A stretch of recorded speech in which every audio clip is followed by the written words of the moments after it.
야곱의 생애를 통하여 증거되고 있는 하나님은 우리의 삶의 결정과 사건에 늘 개입하시고 씨름하시는 분이십니다.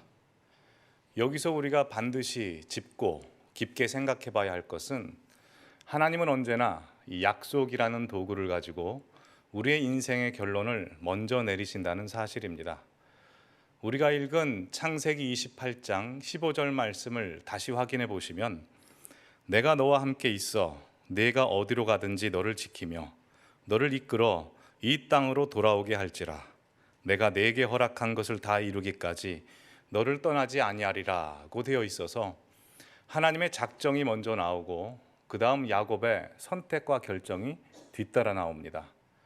물론 순서상 하나님의 작정이 먼저 나오고 그 다음 우리 인간들의 결정과 또한 그 선택이 뒤따라 나오기 때문에 하나님께서 우리의 운명을 정하시고 그대로 고집하신 것이 아니냐라고 생각하실 수 있습니다. 그러나 우리의 역사와 하나님이 붙드시는 인생에 대하여 이런 운명론자처럼 결정론자처럼 이해하시는 것은 성경의 가르침과 전혀 맞지 않습니다. 물론 하나님께서 우리의 역사를 주관하시고 통치하신다는 것과 우리의 인생을 그의 성실하심과 그의 자비하심 속에서 붙들고 있다는 것 안에서 우리의 운명의 주인은 하나님이 맞습니다. 그러나 그 운명의 과정을 어떻게 만들고 이끌어 가시는가라는 질문을 하면 그 답은 전적으로 우리에게 달려 있는 것과 같습니다. 예를 들어 출애굽을 한 이스라엘 백성들이 40년 광야 생활을 할 수밖에 없었던 가장 근본적인 원인은 이스라엘 백성들의 하나님을 향한 불순종, 불신앙 때문이었고 세상에 대한 두려움 때문이었습니다.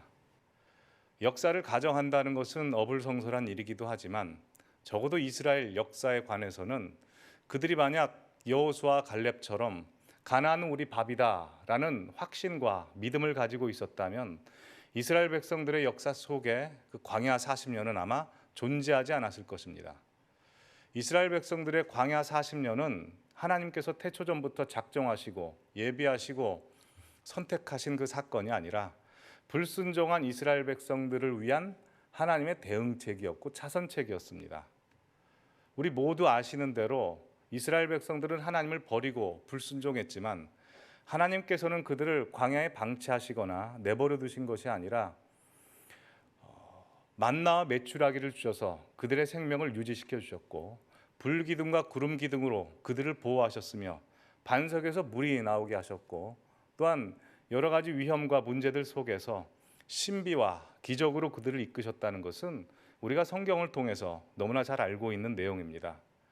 그러기에 하나님께서 우리 역사를 주관하시고 우리 인생에 찾아오시고 개입하시고 씨름하시다는 말씀은 정확히 맞는 말씀입니다. 그러나 여기서 우리는 두 가지 의문을 가질 수밖에 없습니다. 첫 번째 질문은 그렇다면 우리의 인생, 우리의 최종 운명의 책임자는 누구냐라고 하는 것입니다.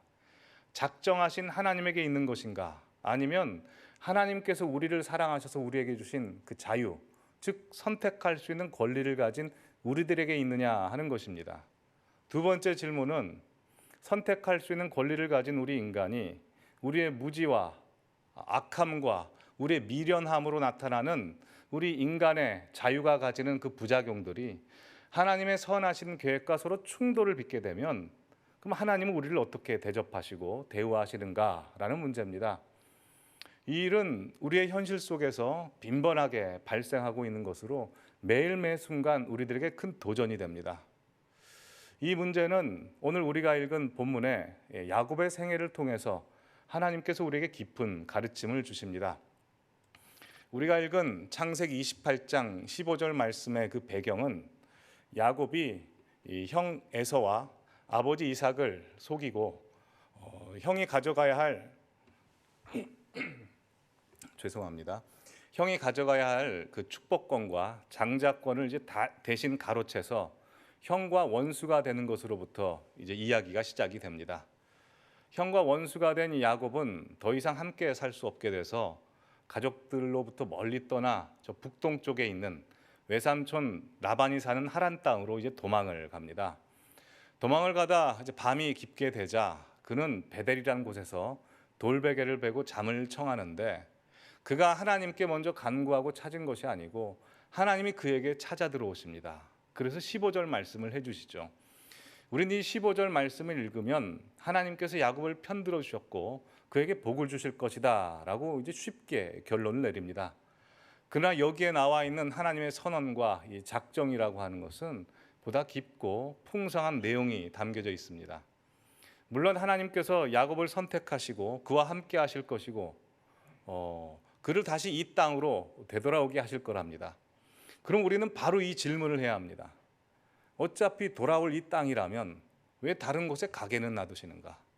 이 베델 땅, 가나안 땅이 하나님의 사람 야곱이 정착해야 될 그 땅이라면 왜 하나님은 상황을 가지 못하도록 잘 마무리하시고 정리해 주시지 왜 다른 곳에 가게는 놔두시는가? 라는 질문입니다. 이 질문에 대한 답이 만만치 않은 것은 야곱이 20년이 지나야 이 땅으로 다시 되돌아오게 된다는 사실입니다. 바로 여기에 하나님의 작정하심과 어디로 튈지 모르는 야곱의 선택과 결정, 즉 우리 인간의 자유가 서로 충돌하고 공존하고 있는 장면입니다. 말하자면 하나님께서는 이 28장 15절 말씀을 통해서 야곱에게 이렇게 말씀하시는 겁니다. 야곱아, 내가 너에게 복 주고 영광되게 할 것이다. 그리고 너를 이 땅으로 다시 되돌아오게 할 것이다. 그러니 네 마음대로 한번 살아봐라. 네가 가는 데까지 내가 다 쫓아다닐 것이다 라고 말씀하시는 것입니다. 그리고 이 말씀이 성취가 되는 장은 32장, 35장에 걸쳐서 이제 성취가 되는데 그 내용을 간략히 설명드리면 이러합니다. 그는 외삼촌 라반의 집에 가서 이제 살게 됐죠. 그러나 외삼촌 라반이 수없이 그를 속입니다. 그럼에도 불구하고 그는 그가 얻고자 하는 가정을 이루게 되고 큰 재산, 거부가 되게 됩니다. 하나님이 축복하셔서 이룬 결과죠.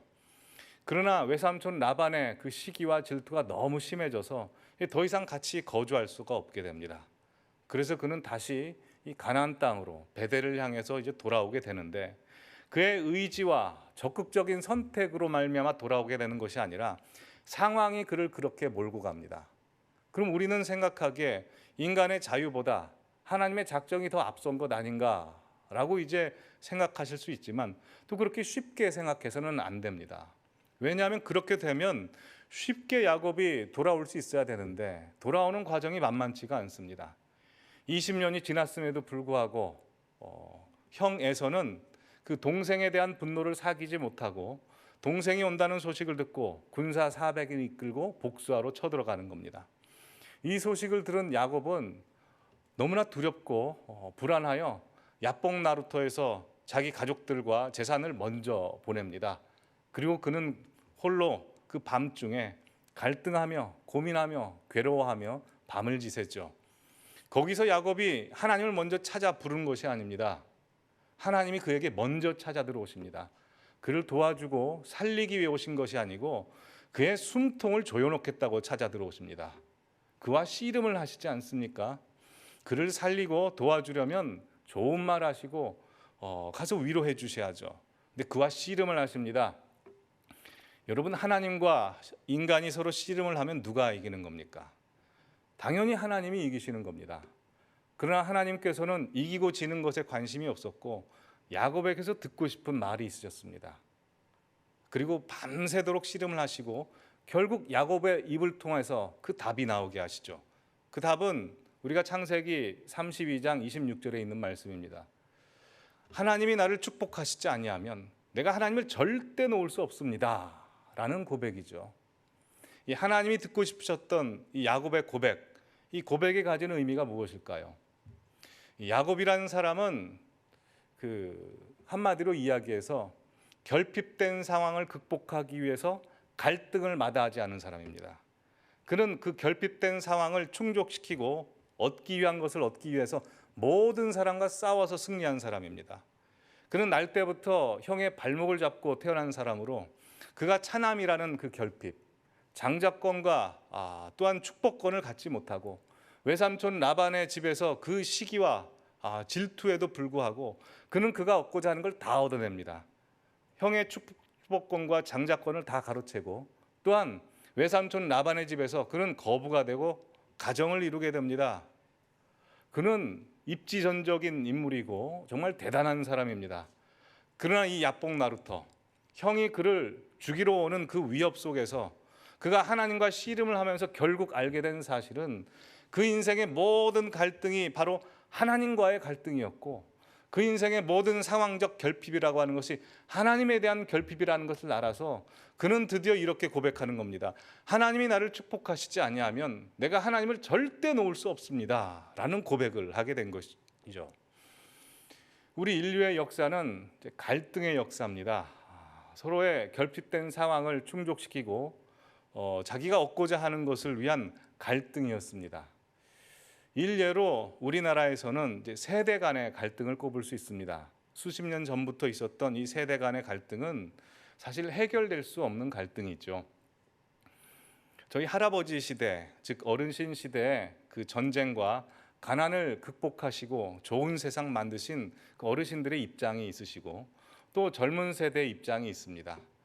어르신 세대께서는 항상 젊은 세대에게 이렇게 말씀을 하시죠. 너희가 전쟁을 아느냐, 가난을 아느냐. 우리는 이 절체절명의 위기와 험난한 세월 속에서 좋은 세상 만들어 보기 위해서 열심히 노력하여 너희들을 위해서 좋은 세상을 만들었다.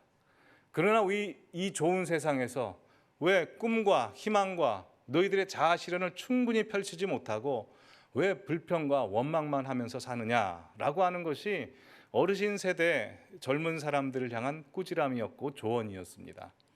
근데 그 조언을 젊은 사람들은 그렇게 또 호락호락하게 받아들이질 않습니다. 젊은 세대의 입장은 이것이죠. 우리 어르신 세대께서 이루신 좋은 세상 참 감사합니다. 훌륭한 일 하셨습니다. 그러나 이 좋은 세상, 저희가 원하는 세상은 아니었습니다. 저희들 여전히 힘듭니다. 새로운 도전과 어려움 앞에서 전쟁보다도 더 힘든 세상 저희들 살고 있습니다 라고 하는 것이 젊은 세대의 입장입니다. 누가 옳냐 그르냐를 말씀드리는 것이 아니고 세대 간의 갈등은 있을 수밖에 없습니다. 왜냐하면 역사의 시작의 시점이 다르고 그 시작점에서 당면한 도전의 내용이 다르기 때문에 서로 가장 필요하다고 느끼는 것은 너무나 다릅니다. 그러나 곰곰이 생각해 보면 두 세대 다 똑같은 이야기 하고 있는 건 아닙니까? 상황을 바꾸면 답이 될 수 있다고, 상황을 바꾸면 나에게 행복이 찾아올 수 있다고 생각하는 것입니다. 그게 전제가 깔려 있으니까 갈등이 일어나는 것이죠.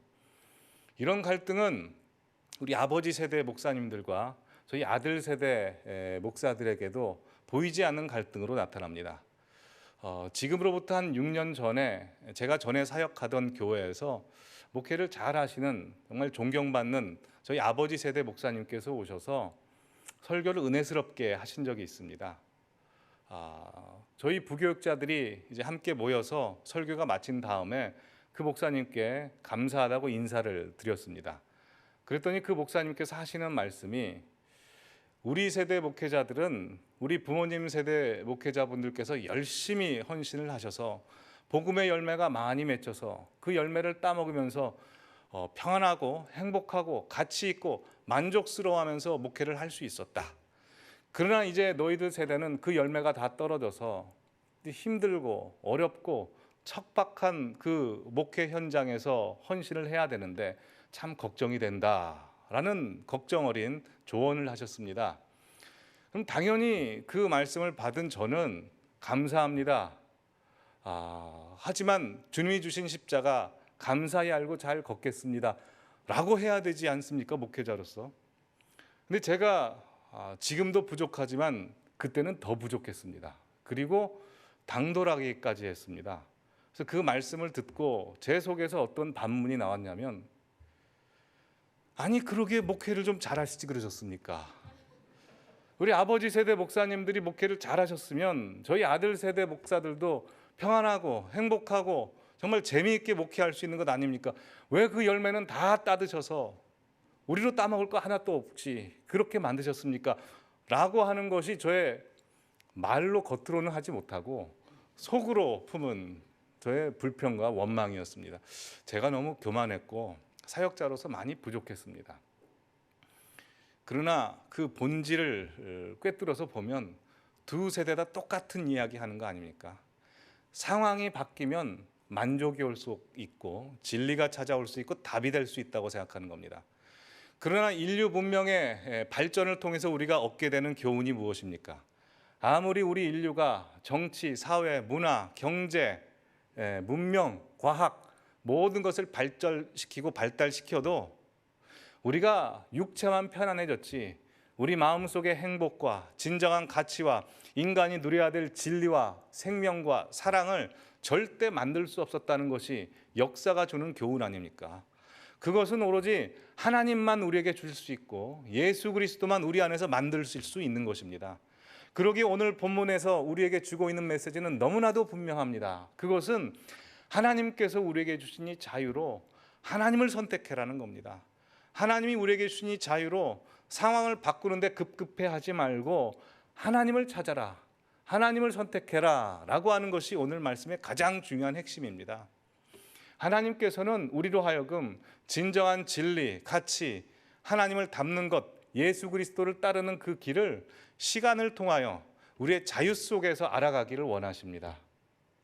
그래서 우리는 마치 탕자를 보낼 수 있는 하나님께서 우리를 내보내듯이 우리가 자유 속에서 그것을 알고 살아갑니다. 우리는 세상 속에서 세상이 무엇인지, 세상의 가치가 어느 정도인지를 알면서 살아가게 되죠. 성경은 이를 가리켜 환난이라고 이야기합니다. 로마서 5장 3절과 4절 보면 다만 이뿐 아니라 환난 중에도 우리가 즐거워하나니 환난은 인내를, 인내는 연단을, 연단은 소망을 이루는 줄 알미라 라고 되어 있듯이 우리의 신앙생활의 전제는 환난으로부터 시작된다는 겁니다. 왜냐하면 그 환난에서부터 하나님이 우리에게서 만들고자 하는 인내와 연단 그리고 소망을 갖게 되기 때문입니다. 그래서 오늘 본문의 야곱을 보면 야곱이 28장에 이 하나님의 약속, 작정하심을 듣지만 그가 진정으로 그 스스로 자유를 가지고 하나님을 선택할 수 있었던 것은 20년이 지나야 됩니다. 아브라함은 75세 때 하나님의 말씀을 듣고 가나안 땅을 향해서 가지만 그가 진정 아들을 바칠 수 있는 순종의 사람이 될 때까지는 30년 이상의 세월이 걸립니다. 모세는 80세가 돼서 비로소 하나님의 종으로서의 길을 걸어가지만 그가 진정 하나님의 벗이요 이스라엘의 진정한 지도자가 될 때까지는 40년의 세월이 흐르는 겁니다. 우리도 마찬가지입니다. 우리의 신앙생활 다들 만만치 않으실 것입니다. 왜냐하면 하나님께서 이 시간 속에서 우리에게 자유를 주셔서 우리로 하여금 세상이 무엇이고 하나님을 알아가는 것이 무엇인지를 이 현실 속에서 경험하게 하시기 때문에 그렇습니다. 그 러시아의 양심이라는 그 솔제니친이라는 소설가를 우리 성도님들께서 다들 아실 것입니다. 그 소설가가 쓴 그 대표적인 소설은 이반 데니소비치의 수용소의 하루라는 책이 있습니다. 그 책은 그분의 자전적인 소설로 스탈린 치하에서 전쟁포로가 되어 그 수감 생활을 했을 때 그 수감자의 일상을 그려놓은 소설이죠. 그 소설을 보면 이제 전쟁포로로서 영양실조에 걸리고 강제 노역을 당하고 인간 이하의 대접과 또한 하루에 언제 풀려날지 모르는 그 막막함 속에서 그냥 하루를 견뎌내는 것이 그분들의 최고의 최선의 하루 생활이 됩니다. 근데 그분들이 하루를 버텨내면서 잘 버티다가 포기하시는 분의 그 특징이 나옵니다. 그 포기하는 사람의 특징은 가장 아껴두었던 것들을 한 번에 다 소진시켜 버리는 겁니다. 일례로 담배 한 개 피가 죽 한 그릇, 스프 하나랑 바꿔 먹을 수 있는데 모아두었던 담배를 다 펴버리는 겁니다. 그러고 나면 얼굴이 이제 환해집니다. 옆에서 대번해합니다. 저 사람 자폭해버렸구나. 곧 죽겠구나. 다음 날 가면 죽어 있는 겁니다. 그러나 반대로 끝까지 버티는 사람의 특징이 있죠. 끝까지 버티는 사람의 특징은 항상 얼굴이 찡그려져 있습니다. 그리고 펑펑 울 때가 있습니다. 여러분, 우리가 운다는 게 뭐죠? 우리가 운다는 것은 상황이 내 마음에 안 드는데 그래도 내가 포기할 수 없으니까 우는 겁니다. 우리가 포기했으면 그냥 놔버렸기 때문에 표정이 평안해질 겁니다. 그러나 포기할 수 없으니까 항상 얼굴이 일그러져 있고 울 때가 많습니다. 제가 주일날 우리 성도님들께서 저희 교회에 오시는 모습을 뵙고 영접해 드리면 우리 성도님들의 얼굴 모습이 다른 교회 성도님들의 얼굴 모습과 똑같이 그렇게 환하시지는 않습니다. 물론 우리 교회 성도님들은 사도행전 17장에 나오는 이제 베레아 교회 성도님들 같으셔서 다들 신사적이시고 정중하시고 또한 남들을 배려하시기에 미소를 띠시려고 이제 인사를 하시는데 연기력은 다들 부족하신 것 같습니다. 보통 웃음을 활짝 지으면 입은 이게 쉽습니다. 근데 이 눈썹을 환하게 하기는 쉽지 않습니다. 마스크로 가려져 있으니 아무리 웃음을 띄어도 이게 얼굴에 티가 안 나십니다. 그러니 인사를 하고 나면 항상 그 씁쓸한 표정과 그 우수에 찬 표정이 역력히 우리 성도님들의 얼굴 속에서 드러납니다. 왜 그러실까요? 다들 삶이 쉽지 않으시기 때문일 것입니다. 막막하고 녹록치 않고 만만치 않으신 현실을 다들 살고 계시기 때문에 그러실 겁니다. 그러나 시편 119편 75절에 보면 이렇게 되어 있습니다. 주께서 나를 괴롭게 하심은 주의 성실하심 때문이다. 하나님께서 붙드시는 인생은 하나님께서 그냥 간단히 넘어가시지 않는 인생이기에 쉽지 않고 만만치 않은 인생을 살 수밖에 없다는 내용이죠. 즉 우리의 표정이 우수에 찬 것은 우리가 신앙생활을 아주 진지하게 하고 있다는 뜻입니다. 우리는 신앙생활을 하면 만사가 형통한 것은 제쳐놓고 그래도 마음은 제일 좋을 줄 알았습니다. 그러나 실제로 신앙생활을 적극적으로 해보면 마음이 제일 조마조마하고 불안합니다. 나한테 무슨 일만 조금만 생겨도 내가 하나님 앞에 뭐 크게 잘못한 거 아닌가? 하나님이 나에게 벌을 내리시고 계신 것 아닌가? 하나님이 나한테 정말 이러실 수 있는가? 하나님이 계신 게 맞나 틀리나? 별의별 생각 다 듭니다. 그러나 이 모든 생각은 사실 부정적인 생각입니다. 그러나 이 부정적인 생각들 속에서도 하나님께서 우리를 붙드시고 계시고 우리의 인생에 함께 하시고 계시다는 증거는 내가 내 인생을 생각할 때 정말 내가 이러면 안 되고 하나님도 나한테 이러시면 안 되는데 내 스스로 포기할 수 없다는 것입니다. 그래서 우리 성도님들 이 자리에 나와서 기도하시고 예배 드리시는 것 아니시겠습니까? 제가 전에 있던 교회에서 이제 사역을 하고 예배 인도를 할 때 항상 관심 있게 보던 곳은 3층입니다. 왜냐하면 3층은 담임 목사님의 시야에서 가장 거리가 먼 곳으로 나름대로 이유를 가지신 분들이 그곳에 가시기 때문입니다. 좀 제가 봤을 때는 4가지 이유로 분류할 수 있는데 이제 첫 번째는 예배 일찍 나오고 싶으셨는데 이제 늦게 나오신 분들, 피치 못하게 늦게 나오셔서 그곳에 가십니다. 두 번째는 이제 사연이 있으신 분들입니다. 내가 차마 하나님 앞에 가까이 갈 수는 없습니다. 그러나 예배는 드려야 되니 멀리서라도 예배를 드리겠습니다 라는 간절한 마음을 가지고 겸손하게 예배 드리시는 분들이 3층으로 가십니다. 그리고 세 번째 이유는 메시지를 가지고 가시는 분들입니다. 어떤 메시지냐면 내 신앙은 내가 알아서 할 테니까 나를 상관하지 말아주세요 라는 그 자유로운 영혼을 가신 분들이 3층에 가십니다. 그분들은 항상 거리를 두고 멀리 해주는 게 좋습니다. 네 번째는 정말 알 수 없는 분들인데 아무 생각 없이 가시는 분들이 계십니다. 우리 교회에서 굳이 그런 위치를 꼽으라고 한다면 이 본당 내에서는 저 은폐 할 수 있는 저 기둥 사이 아니면 저 1층이 되지 않을까 싶습니다. 근데 하나님께서 그 은폐 할 수 있는 그 자리 3층에도 독특한 하나님의 은혜가 있습니다. 그 은혜가 무엇인지 말씀을 드리려고 합니다. 전에 있던 교회에서 이제 3층을 보면 항상 좌측편에 앉아 계시는 남자 성도님이 계셨습니다. 그 남자 성도님은 예배가 시작되고 이제 찬양을 하게 되면 찬양을 정말 열심히 적극적으로 최선을 다하여 부르십니다. 그리고 목사님 설교가 시작되면 열심히 적극적으로 최선을 다하여 주무십니다. 그리고 목사님 설교가 마치면 또 눈을 바로 뜨시고 찬송을 열심히 부르십니다. 그럼 제 생각에 저 성도님께서는 다음 주일날 교회를 나오실까 하는 의문이 들죠. 다음 주일날 가서 보면 또 나와 계시는 겁니다. 저희 전에 섬기던 담임 목사님은 설교를 굉장히 잘하시는 분이시고 목회를 훌륭하게 하시는 분이십니다. 제가 정말 사랑하고 존경하는 분인데요. 그분이 모두가 은혜 받을 수 있는 주제로 설교를 하시는데도 그분만큼은 주무십니다. 근데 그렇게 이제 예배를 드리고 마치고 나오는데 그분이 목사님께 이렇게 말씀을 드리는 겁니다. 목사님, 오늘 설교의 은혜를 많이 받았습니다. 제가 분명히 봤거든요, 주무시는 거를. 근데 곰곰이 생각해 보니까 참 은혜가 됐습니다. 어떻게 주무시고도 은혜를 받으실 수 있는가? 또 은혜를 받았다고 말씀을 하시는 것 자체가 얼마나 은혜가 됩니까? 우리 성도님들께도 한번 질문을 드려보죠. 성도님들께서는 왜 교회 나오십니까? 교회 나오셔서 은혜 받으려고 나오시죠. 근데 교회 나오셔서 무슨 이득이 있으십니까? 사실 교회 나오기까지 쉽지 않을 때가 많지 않으십니까?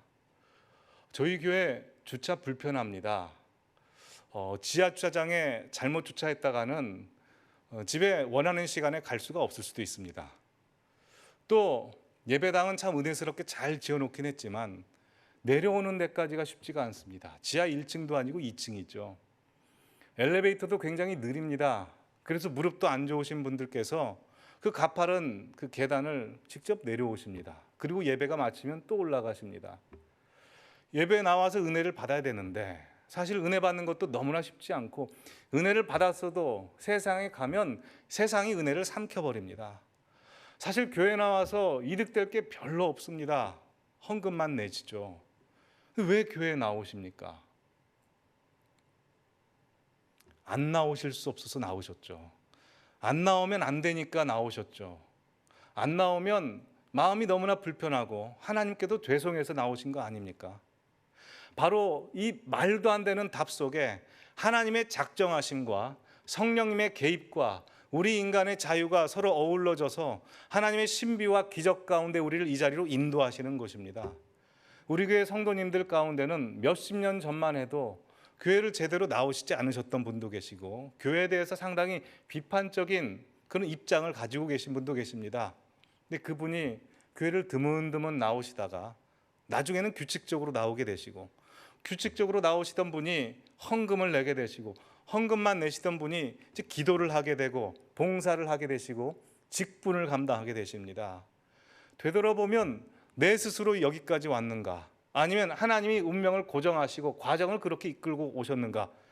뭔지 모르게 하나님께서 우리를 이 자리로 인도하시는 것입니다. 그것은 창세기 28장 15절에 있는 말씀, 내가 내게 허락한 것을 이룰 때까지 내가 절대 너를 떠나지 아니하리라는 말씀이 우리도 모르는 사이에 하나님께서 우리 성도님들의 가슴 속에 영혼 속에 이미 새겼기 때문에 우리를 이 자리로 인도하고 있는 것입니다. 우리 모든 성도님들은 하나님께 붙잡힌 바 된 인생입니다. 그러기에 하나님께서 허락하신 일을 이룰 때까지 여러분은 죽지도 못하십니다. 마음대로 도망도 못 가십니다. 여러분도 결국 이 고백을 하셔야 됩니다. 하나님이 나를 축복하시지 아니하시면 내가 하나님이 절대 놓을 수 없습니다. 그 자리로 인도함 받는 것입니다. 우리의 하루하루의 삶이라고 하는 것은 하나님이 매일매 순간 야곱에게 씨름하러 찾아 들어오시듯 우리의 매일매 순간 씨름하러 찾아 들어오십니다. 너는 나를 누구라 하느냐? 나를 얼마나 사랑하느냐? 내 십자가의 길을 같이 가겠느냐 하고 밀고 도전에 들어오시는 것이 우리 성도님들의 현실입니다. 그러기에 우리 성도님들은 하루하루가 쉽지 않으실 것입니다. 그럼에도 불구하고 힘을 얻으셔야 될 것은 하나님이 하실 것입니다. 허락한 것을 이룰 때까지 내가 떠나지 아니하리라는 하나님의 능력과 하나님의 말씀이 우리 성도님들의 일상 속에 항상 떠나지 않을 것입니다. 이 말씀을 믿고 당당하고 멋진 신앙인들 되시기를 간절히 바랍니다. 기도하시겠습니다.